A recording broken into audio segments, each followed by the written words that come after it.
എന്നോടൊപ്പം എൻ്റെ ദൈവത്തിൽ ഇന്ന് Shri TP Srinivasan, former Indian ambassador to US, well known diplomat, ഒരുപാട് പുസ്തകങ്ങൾ രചിച്ച ഗംഭീരനായ പ്രഭാഷകനായ, ഹയർ എഡ്യൂക്കേഷൻ കൗൺസിലിൻ്റെ വൈസ് ചെയർമാനും one of the most known Indian faces worldwide, Shri TP Srinivasan. നമസ്കാരം.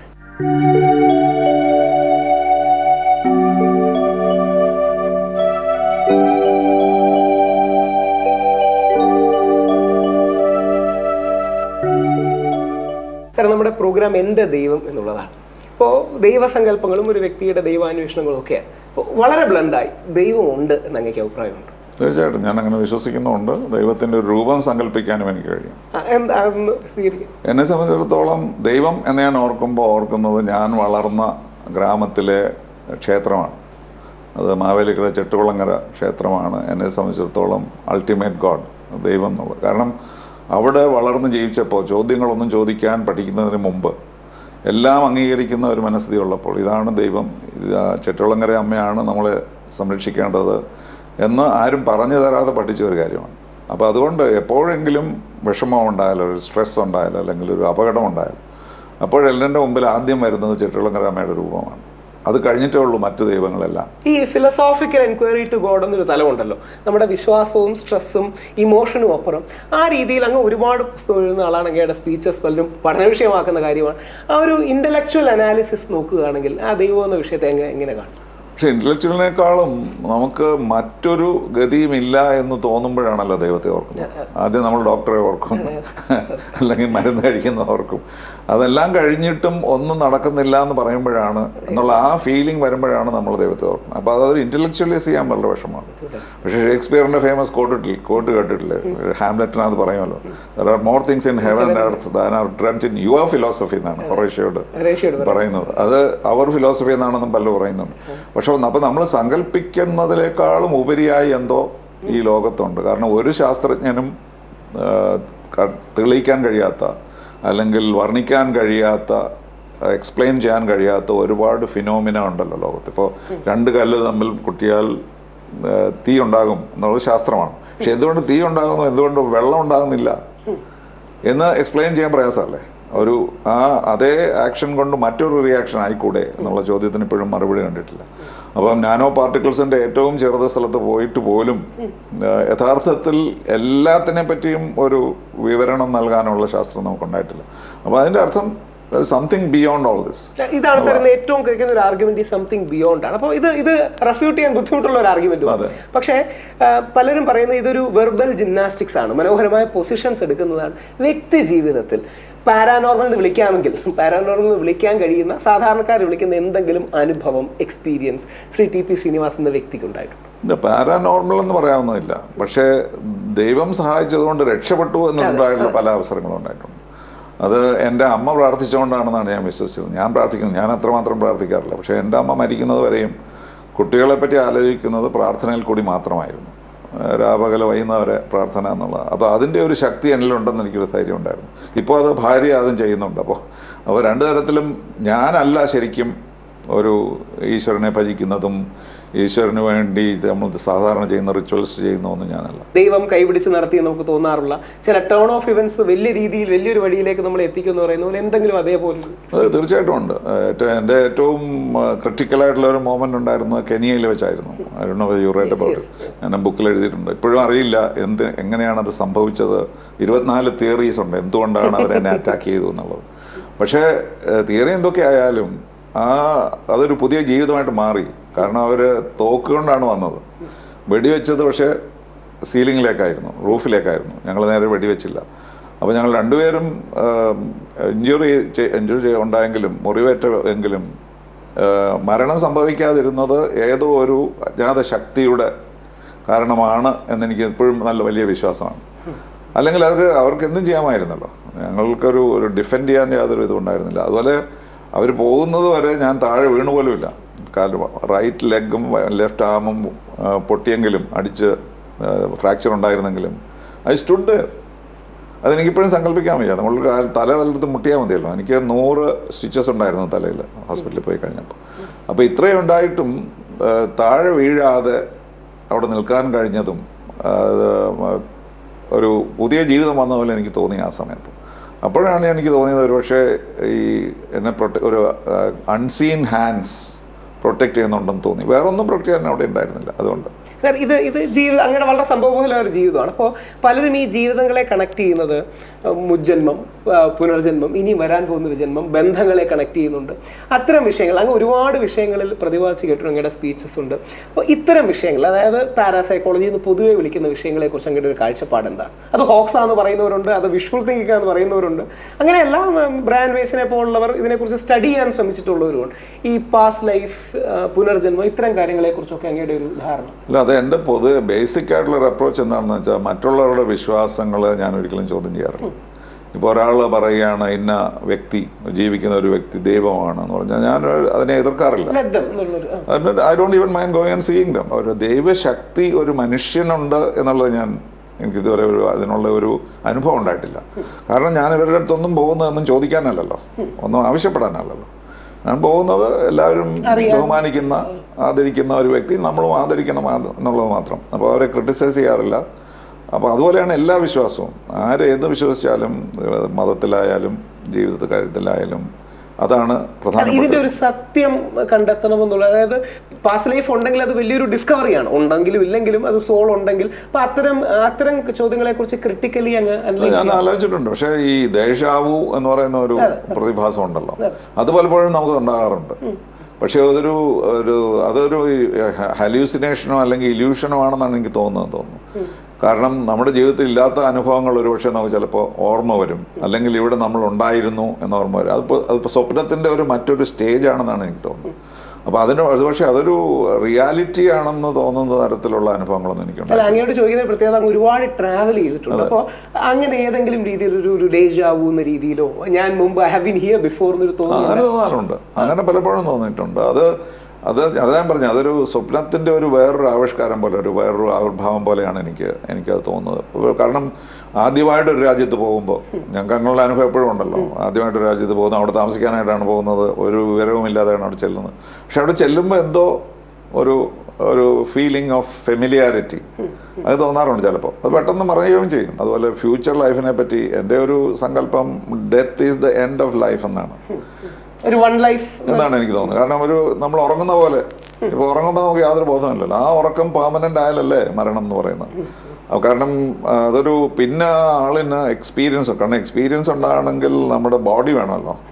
ബോഡി ഇല്ലാതെ എങ്ങനെയാണ് എക്സ്പീരിയൻസ് ചെയ്യുന്നത്? അപ്പോൾ may be the soul survives and so on. പക്ഷേ as me I will not be there എന്നാണ് എനിക്ക് തോന്നുന്നത്. ഈ ലിബറലിസത്തെ വെച്ചുകൊണ്ടല്ലേ നമ്മുടെ നാട്ടിൽ പലപ്പോഴും ഒരു സ്പിരിച്വൽ എക്സ്പ്ലോയിറ്റേഷൻ എന്ന് വിളിക്കാമെങ്കിൽ ആൾദൈവങ്ങളുടെ വലിയൊരു കൾച്ചർ വരുന്നു. അവരിൽ പലരും എക്സ്പ്ലോയിറ്റേഴ്സ് ആണ്, എല്ലാവരും അല്ല.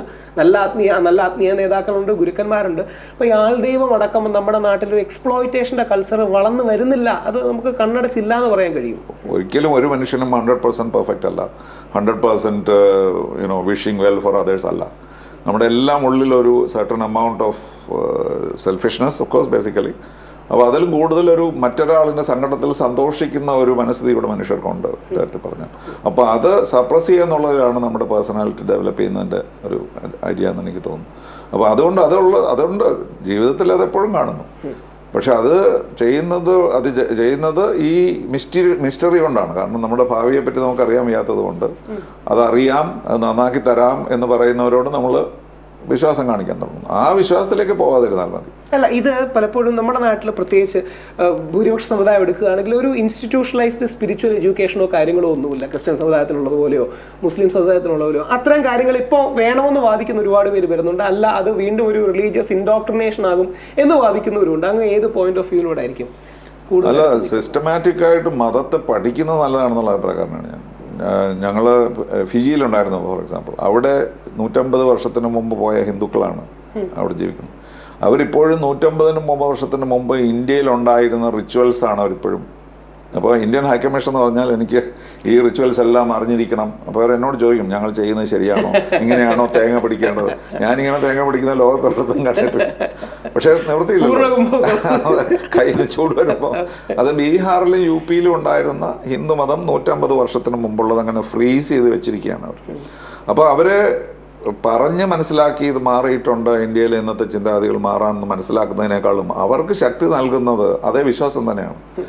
ഇപ്പോൾ തുളസീദാസ് രാമായണം മാത്രം കൊണ്ടാണ് ഇവരങ്ങോട്ട് പോയത് 150 വർഷം മുമ്പ്. അപ്പോൾ അതിപ്പോഴും അവർ എന്ത് ചെയ്തിരിക്കുന്നു, അതിനെ ഒരു ബൈബിളാക്കി കണക്കാക്കി സൺഡേ ക്രിസ്ത്യൻസ് എല്ലാം പള്ളിയിൽ പോകുന്ന പോലെ അവർ നല്ല വേഷങ്ങളിട്ട് ഒരു രാമചരിതം, അത് മനസ്സിൻ്റെ ഒരു ലെതർ കോപ്പി കൊണ്ട് അവിടെ പോയിരുന്ന് ഭജിക്കുക ഹോൾ ഡേ. അപ്പോൾ അതെന്താണത്, അവരെ സംബന്ധിച്ചിടത്തോളം അവർക്ക് ശക്തി നൽകുന്നത് സ്പിരിച്വൽ അല്ല, ഫിസിക്കൽ സ്ട്രെങ്ത് പോലും അതിൽ നിന്നാണ് വരുന്നത്, കമ്മ്യൂണിറ്റി സ്ട്രെങ്ത് വരുന്നു. അത് അപ്പോൾ ക്രിസ്ത്യൻസിനെ ഇമിറ്റേറ്റ് ചെയ്യാണ് ചെയ്യുന്നത്. അപ്പോൾ ആ സിസ്റ്റമാറ്റിക് നമ്മുടെ ഇവിടെ ഇല്ല അത്. പക്ഷേ അവിടുത്തെ ഹിന്ദുക്കൾക്ക് ധൈര്യവും ശക്തിയും നൽകുന്നത് അതേപോലെ ക്രിസ്ത്യൻസ് ചെയ്യുന്ന പോലെ തന്നെ ഞായറാഴ്ച രാവിലെ ഇത് വായിച്ച് നമ്മൾ മനസ്സിലാക്കാൻ ശ്രമിക്കുക എന്താണ് ശ്രീരാമൻ്റെ. അപ്പോൾ അവർക്ക് ശക്തി നൽകുന്നത് ഞാൻ കണ്ടിട്ടുണ്ട്. അതുകൊണ്ട് എനിക്ക് തോന്നാറുണ്ട് ഒരുപക്ഷെ ഹിന്ദുമതത്തിലുള്ളവരും അവരുടെ ശക്തിക്ക് വേണ്ടി അവരുടെ ധൈര്യത്തിന് വേണ്ടി ഇങ്ങനെയുള്ള ചെയ്യുന്നത് നല്ലതാണെന്ന് തോന്നുന്നു. കാരണം ഇപ്പോൾ യോഗയുടെ ഇപ്പോൾ ഒരു ഇന്റർനാഷണൽ ഡേ നമ്മളൊക്കെ ആഘോഷിപ്പിക്കാൻ കഴിഞ്ഞു. പക്ഷേ നമുക്ക് വേണ്ട ഇപ്പം പല വിദേശ രാജ്യങ്ങളിൽ യോഗ പഠിക്കപ്പെടാറുണ്ടെന്ന് കേൾക്കാറുണ്ട്, ചില യൂണിവേഴ്സിറ്റി കരിക്കുലത്തിന്റെ ഭാഗമാണ്. പക്ഷെ വേണ്ട രീതിയിൽ ഇന്ത്യക്കാർ ഇത്തരം കാര്യങ്ങൾ നമ്മുടെ ആണെന്ന് നമ്മൾ പറയും എന്നതിനപ്പുറം ഇത്തരം കാര്യങ്ങൾ അറിയാൻ ശ്രമിക്കുന്നില്ല എന്നുള്ളൊരു. കഥകളിയെ പറ്റി എത്ര ഇന്ത്യക്കാർക്ക് അറിയാം? നമ്മുടെ പ്രധാനമന്ത്രി മൊറാർജി ദേശായി കഥകളി കണ്ടപ്പോൾ അതിനോട് ചെയ്ത് എത്ര ക്രൂഡായ ദുശാസനാണ് ഇതെന്താ ചെയ്യുന്നതെന്ന്. അപ്പം ഞാൻ പറഞ്ഞു ഇതുവരെ സാരദ കഥകളി കണ്ടിട്ടില്ല. ഹി ജസ്റ്റ് കൊണ്ട് സ്റ്റാൻഡ് ഇറ്റ്. ഇവരെ ഒന്നും വെളിയിൽ അയക്കാൻ പാടില്ല എന്നാണ് നമ്മൾ പറയുന്നത്. അപ്പം അത്രയ്ക്കൊന്നും നമ്മുടെ കാര്യങ്ങൾ നോക്കാൻ അറിയില്ല. യോഗയെ പറ്റി സ്പെസിഫിക് ആയിട്ട് പറഞ്ഞാൽ ഞാനൊരു കാലഘട്ടം കണ്ടിട്ടുണ്ട് സോവിയറ്റ് യൂണിയനിൽ ഫോർ എക്സാമ്പിൾ. അവിടെ യോഗ ബാൻഡായിരുന്നു. കാരണം അതൊരു തരം തെറ്റിദ്ധാരണ വളർത്തുന്നതാണെന്നും സ്യൂഡോ മെഡിസിൻ ആണെന്നുമായിരുന്നു ആദ്യം. അത് കഴിഞ്ഞിട്ട് ഏകദേശം 70s 80s ഞങ്ങൾക്കൊരു ഇന്ത്യ എംബസിൽ ഒരു മാഗസിൻ ഉണ്ടായിരുന്നു, യോഗ ഒരു പേജ്, ലാസ്റ്റ് പേജ് യോഗയാണ്. അപ്പോൾ അത് ആദ്യം അവർ പ്രിന്റ് ചെയ്യാൻ അവരോട് കോഓപ്പറേറ്റ് ചെയ്തിട്ടാണ്. അപ്പോൾ അവർ ആ പേജ് അനുവദിക്കില്ലായിരുന്നു അവിടെ. അത് കഴിഞ്ഞിട്ട് കുറച്ച് കഴിഞ്ഞ് ഞങ്ങൾ കൂടുതൽ ഇതിനെപ്പറ്റി ചർച്ച ചെയ്തപ്പോൾ അവർ പറഞ്ഞു ഓക്കെ ഒരു ഫിസിക്കൽ എക്സസൈസ് എന്ന നിലയിൽ നമുക്കിതിനെ പ്രൊജക്റ്റ് ചെയ്യാം എന്ന് പറഞ്ഞു. അപ്പോൾ ഞങ്ങൾ തയ്യാറായിരുന്നു. കാരണം ഇതിൻ്റെ സ്പിരിച്വൽ അതല്ലല്ലോ നമ്മുടെ ഉദ്ദേശം ഇത് ആളുകൾക്ക് മനസ്സിലാക്കാന്നുള്ളൂ. അപ്പോൾ അതുകൊണ്ട് ഒരിക്കലും അതിൻ്റെ ഒരു സ്പിരിച്വൽ ബെനിഫിറ്റ്സിനെ പറ്റി പറയാതെ യോഗ ആസ് എൻ എക്സസൈസ് എന്നുള്ള നിലയിൽ അവർ അക്സെപ്റ്റ് ചെയ്തു. നമ്മുടെ ഒരു സോഫ്റ്റ് പവർ പോർഷൻ തന്നെയല്ലേ യോഗ? തീർച്ചയായിട്ടും. പക്ഷെ അതുകൊണ്ട് ഹാർഡ് പവറിനെ റീപ്ലേസ് ചെയ്യാൻ പറ്റുന്ന എനിക്ക് തോന്നുന്നില്ല. കാരണം ആരും ഇപ്പം അമിതാഭ് ബച്ചനെ അറിഞ്ഞത് കൊണ്ടോ അല്ലെങ്കിൽ എന്താണ് 420 രാജ് കപൂറിന്റെ പാട്ടുകൾ പാടിയതുകൊണ്ടൊന്നും അതെ അതുകൊണ്ടൊന്നും നമ്മുടെ when it comes to negotiations അവരത് കണക്കിലെടുക്കാറില്ല. ഞാൻ ഈജിപ്ഷ്യൻസിന്റെ അടുത്തൊക്കെ വളരെ ഹാർഡായിട്ടുള്ള നെഗോസിയേഷൻസ് ചെയ്യേണ്ടി വന്നിട്ടുണ്ട്.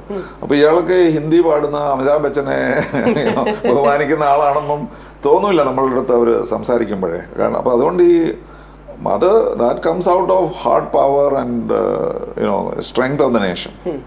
അപ്പോൾ സ്ട്രെങ്ത് ഓഫ് ദ നേഷൻ അല്ലാതെ സോഫ്റ്റ് പവർ കൊണ്ട് ഒരു അറ്റ്മോസ്ഫിയർ ക്രിയേറ്റ് ചെയ്യാന്നുള്ളതായിരിക്കും.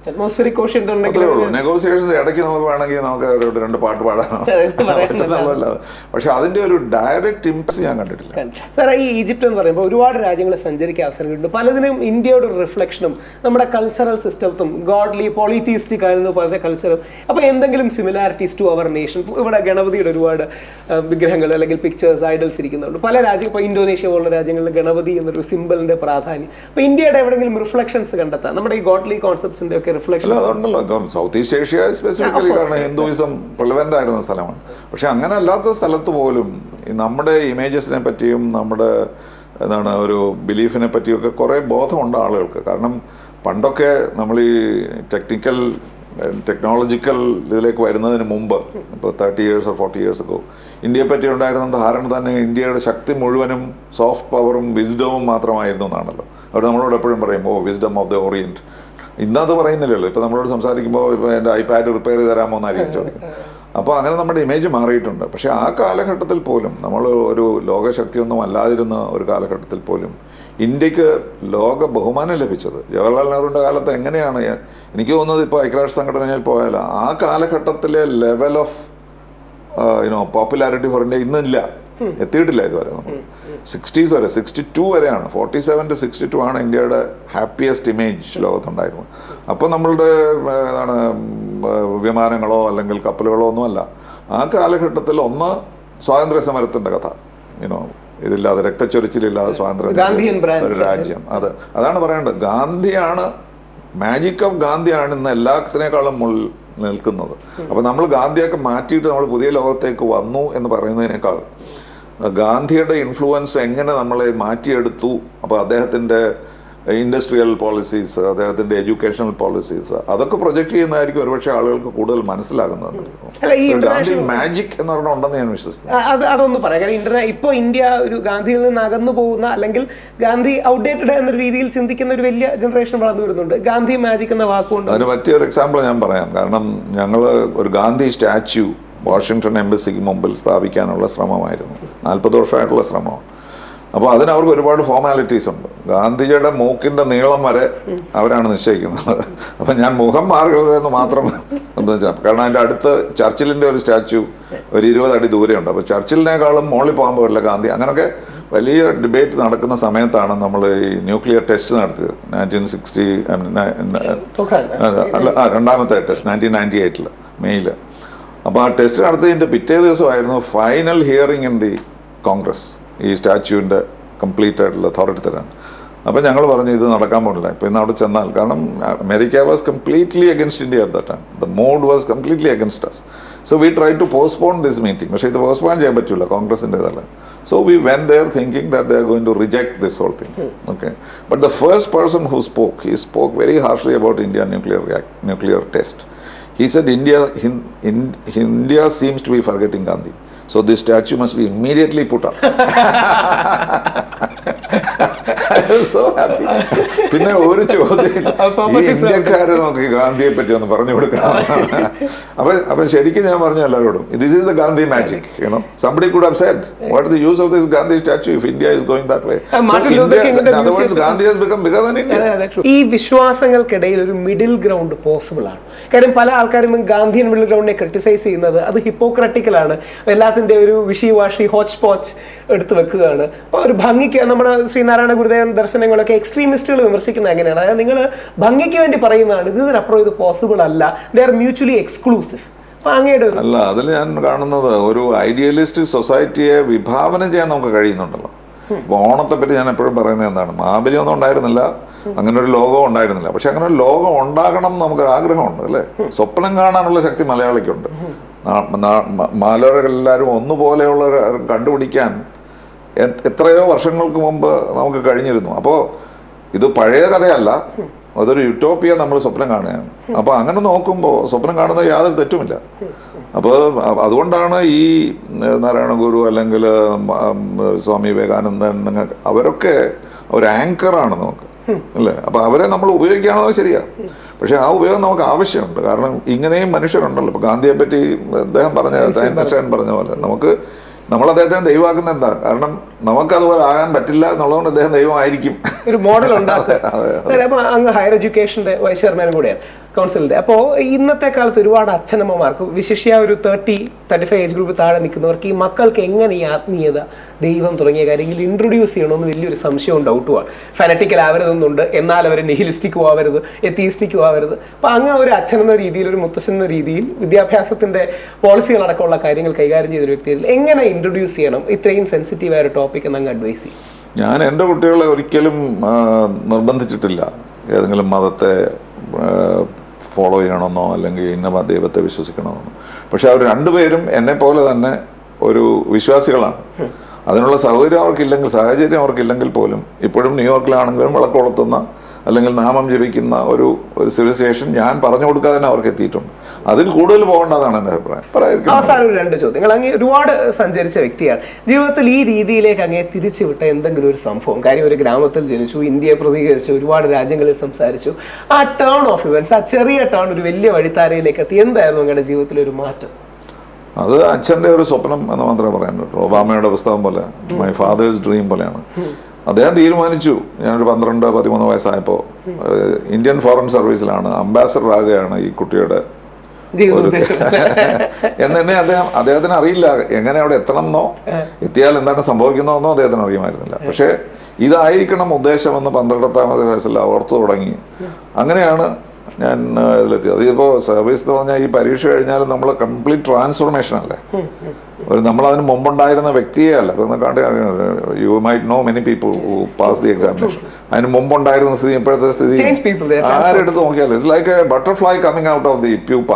അതുപോലെയാണ് മാറ്റം വരുന്നത്. സൊസൈറ്റി അവരെ അങ്ങനെ ഡീൽ ചെയ്യുന്നത് കൊണ്ടും നമുക്കൊരു അൾട്ടിമേറ്റ് ഒബ്ജക്റ്റീവ് കിട്ടി എന്നുള്ളത് കൊണ്ടുമാണ്. അതൊന്നും അല്ല, ഇത് അത്ര വലിയ കാര്യമൊന്നും അല്ല ശരിക്കും. പക്ഷെ ആ ഒരു ഒബ്ജക്റ്റീവിൽ എത്തി എന്ന് പറയുന്ന ആ മോമെന്റിലാണ് then you suddenly become responsible and hopeful and hardworking. You represent a billion people. നമ്മുടെ അവസാന ചോദ്യം, പലപ്പോഴും നമ്മുടെ ഈ ഇന്റർവ്യൂസ് എല്ലാം വ്യക്തികളോട് ചോദ്യം ഉത്തരവ് സീക്ക് ചെയ്യുന്നതാണ്. അവസാന ചോദ്യം എന്ന രീതിയിൽ അങ്ങ് എല്ലാ ചോദ്യങ്ങൾക്കും ഏറ്റവും മനോഹരമായ ആർട്ടിക്കുലേറ്റ് ആയിട്ട് മറുപടി പറയുന്ന വ്യക്തിയാണ്. അങ്ങേക്ക് ഉത്തരം കിട്ടാത്തൊരു ചോദ്യം, ജീവിതത്തിൽ ഇത്രയും നോക്കുമ്പോൾ തിരിഞ്ഞു നോക്കുമ്പോൾ അങ്ങേ അത്ഭുതപ്പെടുത്തിയ ഉത്തരം കിട്ടാത്ത ഒരു ചോദ്യം, ആ ചോദ്യം ഞങ്ങളുമായിട്ടൊന്ന് പങ്കുവെക്കാം. ഏതെങ്കിലും ഒരു ചോദ്യം. അല്ല, അത് ഇപ്പം ഞാൻ പറഞ്ഞതിൽ നിന്ന് അത് തന്നെ വരുന്നുണ്ടല്ലോ. എന്താണ് ഈ അണ്ടകടാഹം മുഴുവൻ ഇങ്ങനെ നിർത്തുന്നത് എന്ന ശക്തി അല്ലേ? അതിനെപ്പറ്റിയാണല്ലോ നമുക്ക് എപ്പോഴും സംശയം. എങ്ങനെയാണിത്, ഇതെന്താണ് ആ ശക്തി എന്നുള്ളത് നമുക്ക് അറിയില്ല എന്നുള്ളത്. അത് ചോദ്യത്തിനേക്കാൾ അതിലൊരു ശക്തി ഉണ്ടെന്ന് വിശ്വസിക്കുന്നതാണ് എളുപ്പം. അദ്ദേഹത്തിന്റെ സംസാരത്തിലെ ഫ്ലോ ഒരുപക്ഷെ ശ്രദ്ധിച്ചു കാണും. ഡിപ്ലോമാറ്റിക് കാര്യങ്ങൾ കൈകാര്യം ചെയ്യുന്ന അതേ നയ ചാതുര്യത്തോടുകൂടി ദൈവികമായ കാര്യങ്ങളെക്കുറിച്ച്, ആത്മീയമായ കാര്യങ്ങളെക്കുറിച്ച്, അദ്ദേഹത്തിന്റെ അനുഭവങ്ങളെക്കുറിച്ച് നമുക്ക് വിശദീകരിച്ച ശ്രീ ടി പി ശ്രീനിവാസൻ സാറിന് നന്ദി.